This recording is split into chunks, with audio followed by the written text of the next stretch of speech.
বেসরকারি খাতের আরও ৩টি ব্যাংকের পরিচালনা পর্ষদ ভেঙে দিল বাংলাদেশ ব্যাংক।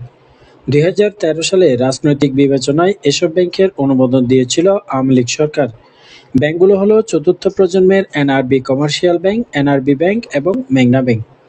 বুধবার ব্যাংকগুলোর এমডিকে চিঠি দিয়ে পর্ষদ ভেঙে পুনর্গঠনের তথ্য জানানো হয়।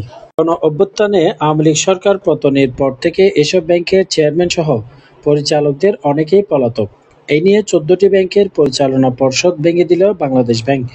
বাংলাদেশ ব্যাংক গতকাল এনআরবি কমার্শিয়াল ব্যাংকের চেয়ারম্যান এস.এম. পারভেজ তমালকে সরিয়ে বাংলাদেশ কৃষি ব্যাংকের সাবেক এমডি আলী হোসেন প্রধানিয়ার নেতৃত্বে নতুন পরিচালনা পর্ষদ গঠন করে দিয়েছে।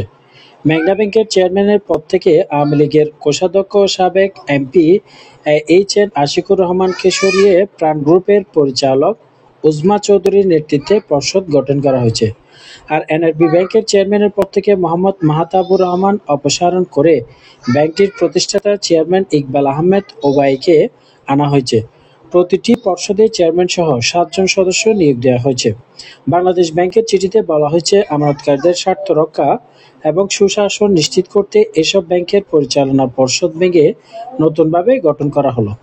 বেশ আগ থেকে ব্যাংকগুলো পর্ষদ ভেঙে দেওয়ার আলোচনা হয়েছিল, তবে পর্ষদ ভাঙলে আমানত উত্তোলনের চাপ তৈরি হওয়ায় মাঝে বিরতি দেয়।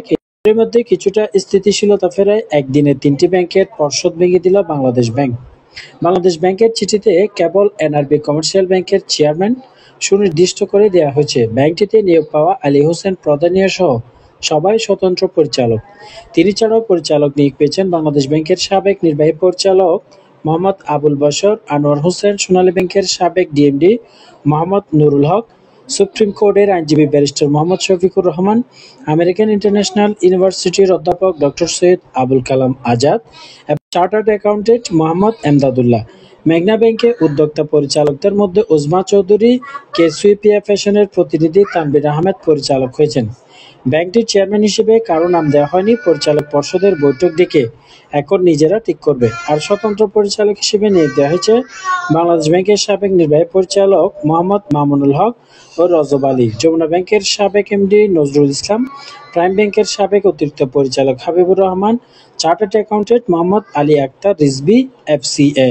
কাগজ সরকার পতনের কিছুদিনের মধ্যেই বাংলাদেশ ব্যাংক ১১টি ব্যাংকের পরিচালনা পর্ষদ ভেঙে নতুন করে গঠন করেছিল। এর মধ্যে বিতর্কিত ব্যবসায়ী আসসালাম গ্রুপের নিয়ন্ত্রণ করা Islami bank, social Islami bank, first security, global, union national ও বাংলাদেশ কমার্স ব্যাংকের পর্ষদ ভেঙে নতুনভাবে গঠন করা হয়েছিল।